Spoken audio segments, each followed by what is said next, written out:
और ये क्या है z। अगर कोई लाइन वो देखो वहां से मैंने लाइन ड्रॉ की यूं, और ये लाइन जितना एक्स एक्सिस से एंगल बना है उतना ही किससे बना है y, और उतना ही किससे बना है z एक्सिस से। तो वो एंगल अल्फा क्या होगा, वो एंगल अल्फा क्या होगा। मेरे पास हमारा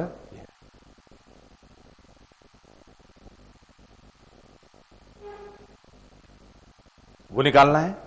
अच्छा, अब पहले तो ये कि 2D में दो लाइन होती हैं। अच्छा, वैसे तो बहुत सारी लाइन हो जाएंगी, उनके पैरेलल ड्रॉ करते चले आओ, लेकिन स्लोप देखा जाए तो दो लाइन होती हैं। कौन कौन सी दो लाइन? स्लोप या तो 1 या -1 होगा। जो कोऑर्डिनेट एक्सिस से क्या होती है इक्वली इंक्लाइंड होती है। 3D में कोऑर्डिनेट एक्सिस से इक्वली इंक्लाइंड पहले कितनी लाइंस होंगी, पहला सवाल तो ये, ठीक है। पहला सवाल ये कितनी लाइंस होंगी। देखिए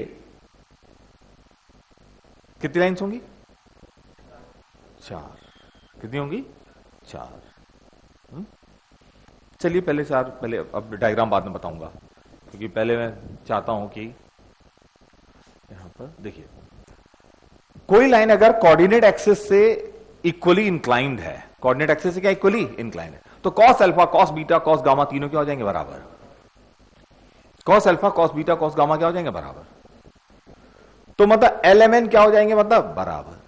तो L square plus M square plus N square क्या हो जाएगा 1, और सबकी जगह रखेंगे तो 3L स्क्वायर, M और N बराबर रख दिए, तो L की जो वैल्यू आई वो क्या आ गई ±1/√3। M भी ऐसे ही क्या आया ±1/√3, N भी क्या आया ±1/√3। ठीक है। अब बताइए एक लाइन तो ये हो जाएगी हमारी कि LMN, देखिए कौन कौन सी लाइन, देखिए एक लाइन तो ये हो जाएगी 1/√3 1/√3 1/√3, जिसके डायरेक्शन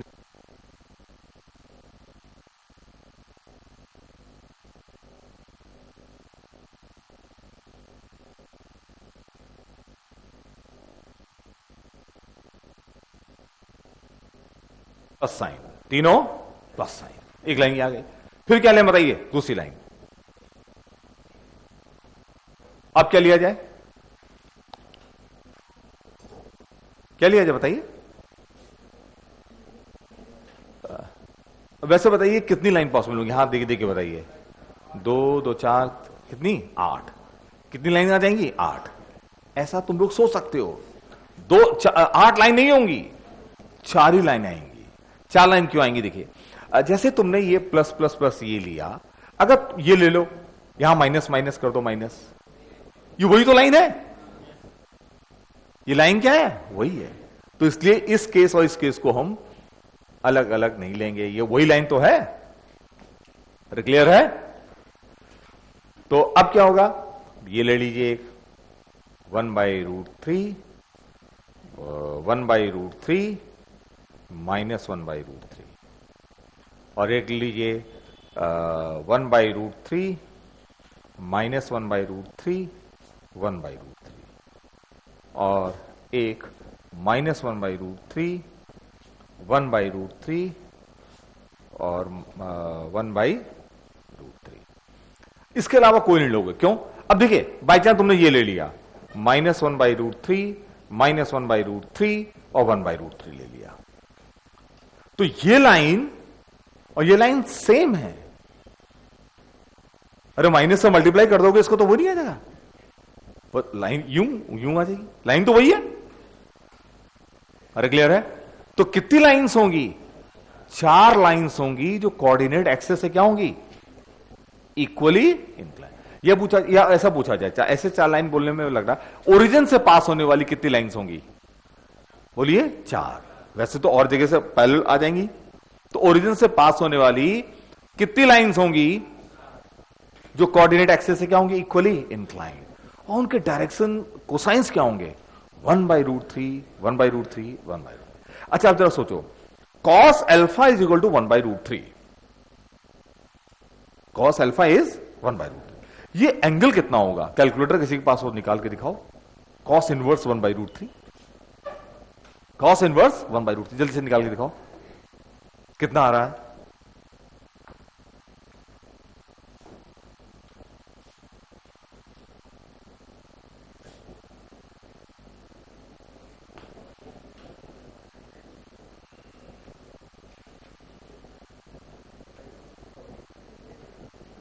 फोर्टी 45 डिग्री से तो कम आएगा।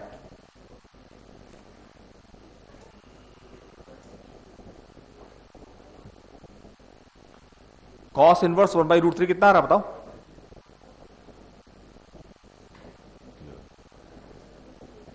थोड़ा सा एक आइडिया भी होना चाहिए तुम्हें।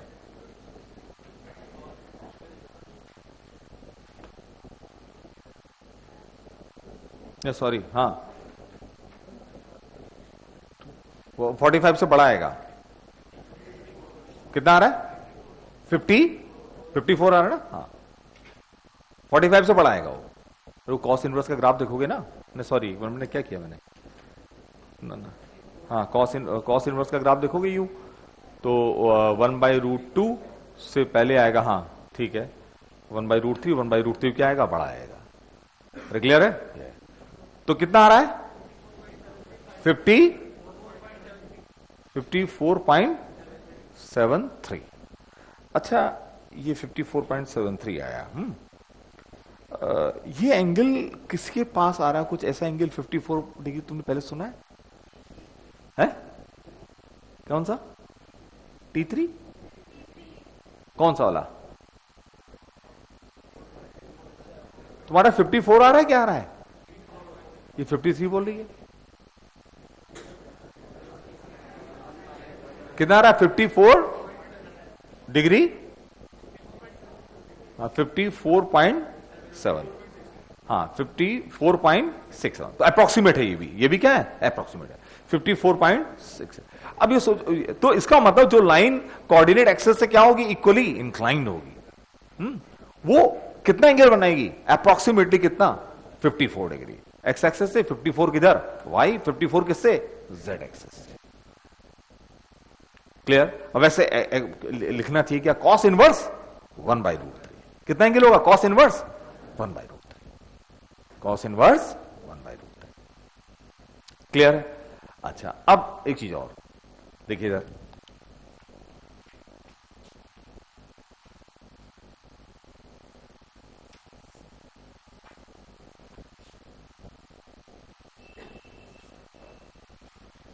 ये क्यूब लिया,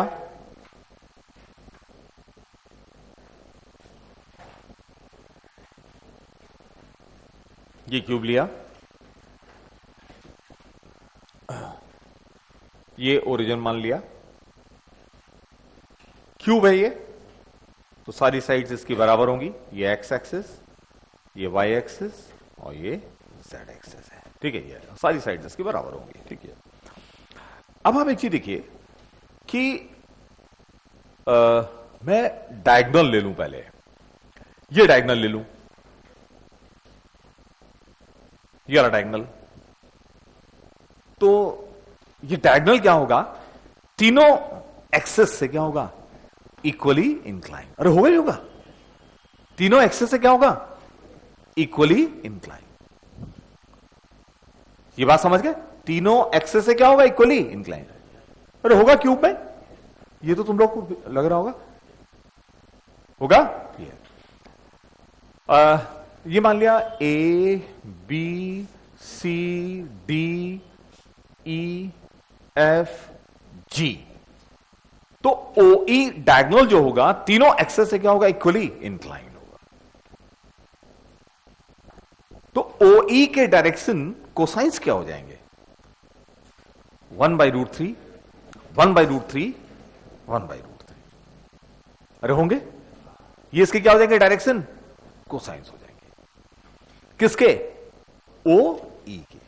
अच्छा, अब लेकिन इसमें कितने डायगोनल्स होंगे टोटल? डायगोनल कितने होंगे बताइए? 4 डायगनल कितने होंगे? क्यूब में कितने डायगनल होंगे? 4 होंगे ना 4। कैसे कैसे बताइए? एक तो ओ ई हो गया, एक होगा सी एफ, एक होगा डी ए, एक होगा बी जी। कितने डायगनल्स होंगे? 4। 4 डायगनल्स होंगे। क्लियर? अब आप एक ही देखिए, जैसे ये डायगनल इन 3 साइड से क्या है? इक्वली इंक्लाइंड है, वैसे ही सिमिलरली ये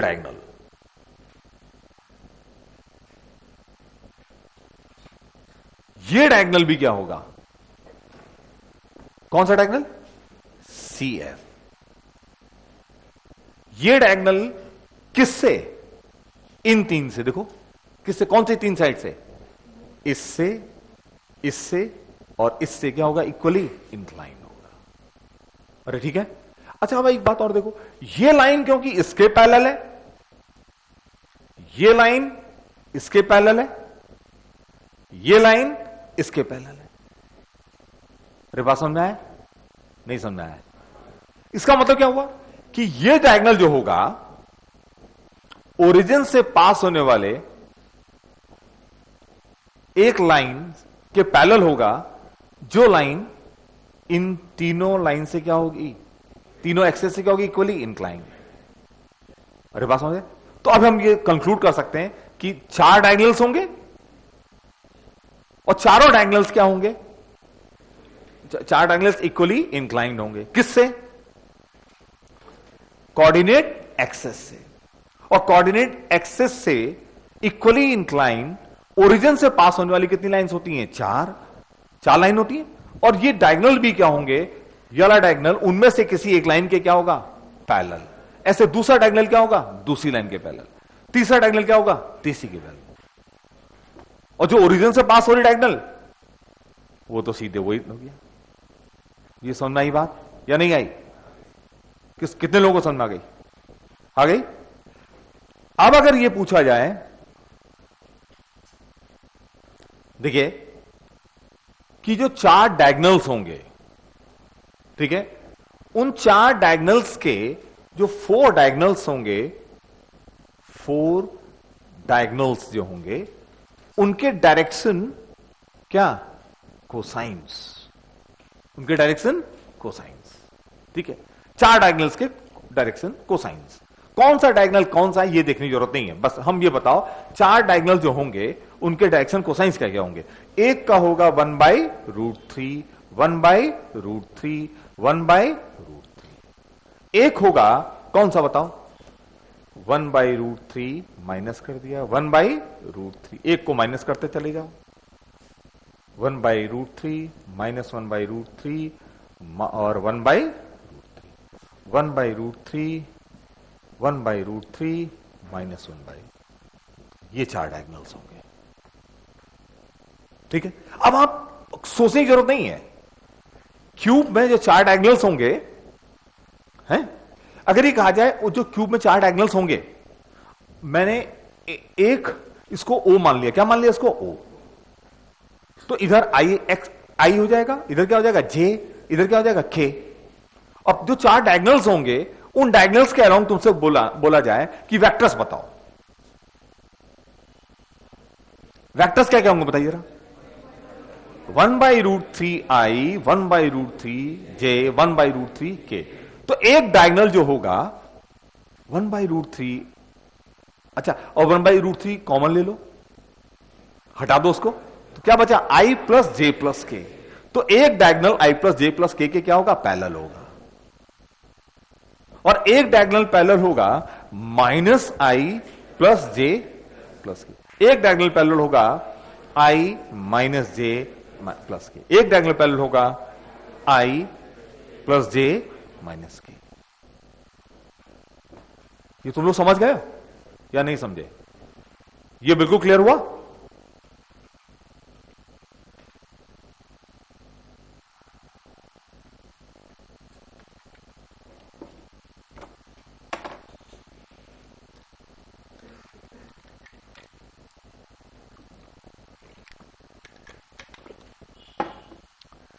अच्छा, एक सवाल यह पूछा जाए कि डायगोनल्स के बीच का एंगल निकालो। चलो हम इन दो डायगोनल के बीच का एंगल निकाल लें, इन दो डायगोनल के बीच का एंगल। तो सीधे सीधे मैं इन वेक्टर्स के बीच का एंगल नहीं निकाल लूंगा।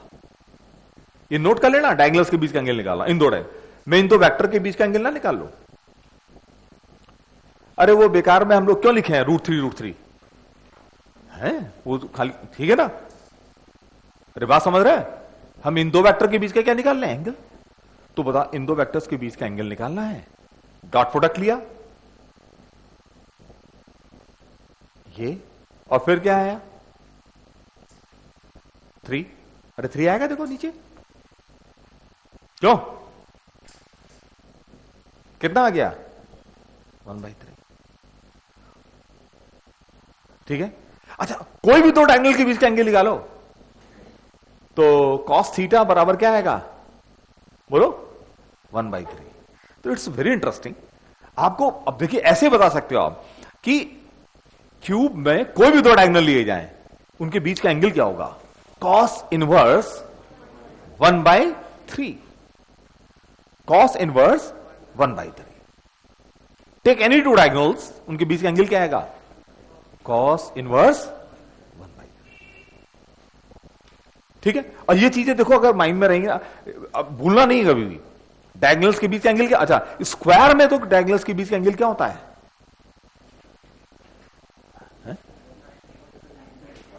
क्या होता है 90, लेकिन क्यूब में cos इनवर्स 1/3, cos इनवर्स 1/3। अगर इसको भी अप्रोक्सीमेटली जरा देखो कितना आ रहा है, cos इनवर्स 1/3, देखो कैलकुलेटर जिनके पास है। अच्छा, जो लाइन कोऑर्डिनेट एक्सिस से इक्वली इंक्लाइंड होती है वो कितना एंगल बनाती है, approximately 54, approximately 54, X axes, Y axes, Z axes से। तो ये रफली याद होना चाहिए आपको, रफली इतना होता है, वो एक्यूरेट नहीं है, 54 के अराउंड होता है, ठीक है। कितना आ रहा है 70.5, तो देखो तुम लोग और चेक कर लो,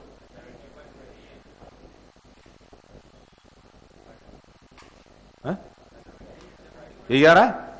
अच्छा, तो अब तुम्हें ऐसे भी याद हो जाएगा कि क्यूब में कोई भी दो डायगोनल्स लो, उनके बीच का एंगल अप्रोक्सीमेटली कितना होगा, 75 डिग्री। अरे एक्यूरेट नहीं भी याद है तो कितना होगा अप्रोक्सीमेटली 75 डिग्री है, कितना आ रहा है 70.5, हाँ तो 70 डिग्री कितना होगा 70 डिग्री, अप्रोक्सीमेटली कितना होगा 70 डिग्री।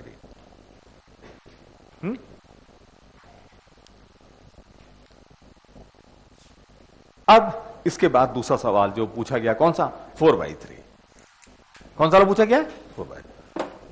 ये प्रॉब्लम मुझे पता है कि बहुत लोग बोर्ड की किताब में भी दिया रहता है, लेकिन वो सब करते रहते हैं। अब हम उसको ओरल करेंगे, देखिए जरा,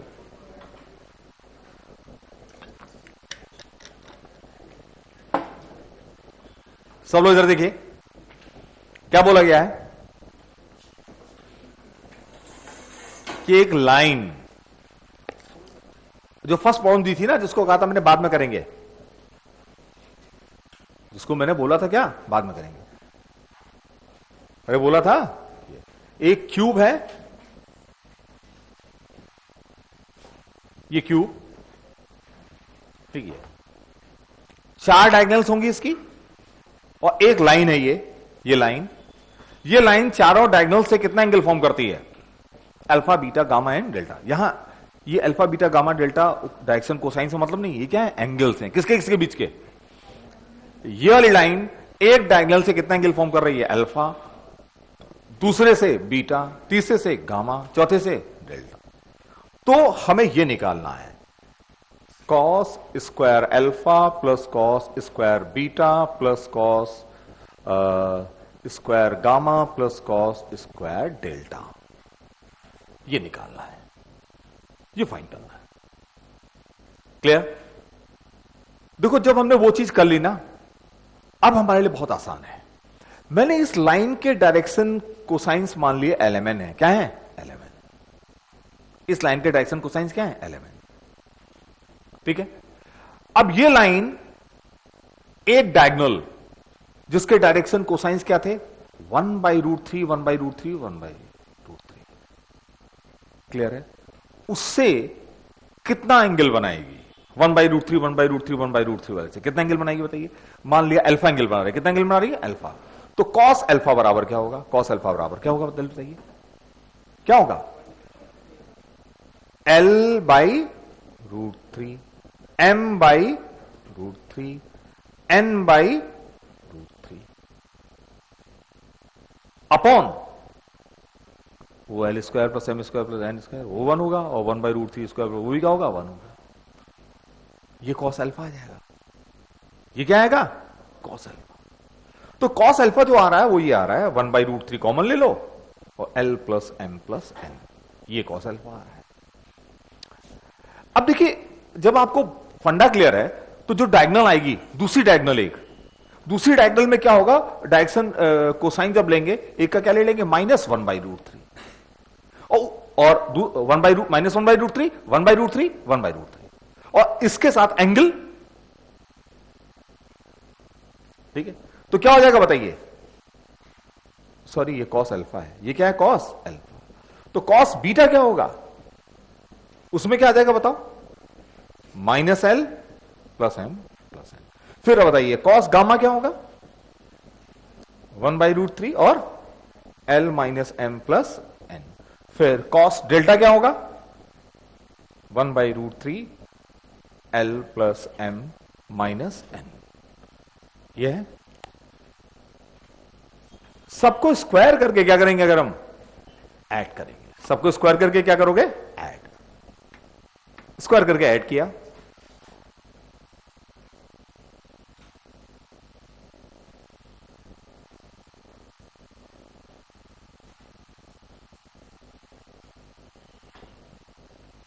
ऐड किया 1/3, इधर देखिए L² + M² + N² तो आएगा ही, तीनों जगह आएगा, और क्या हो जाएगा, 3 times L² + M² + N², sorry 4 times, ये आ जाएगा। और उसके बाद देखिए क्या होगा, जैसे आएगा 2LM, यहां से क्या आएगा, इसका होल स्क्वायर करो, क्या आएगा, 2LM, और 2LM यहां आएगा, और यहां -2LM, क्या हो जाएगा, कैंसिल, सब कैंसिल हो जाएंगे, केवल इतना ही आएगा। और L² + M² + N² क्या है, 1, तो 4/3, तो ये क्या होगा, 4/3।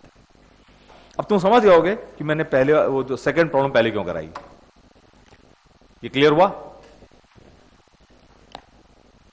क्या ब्रेक चाहिए क्या?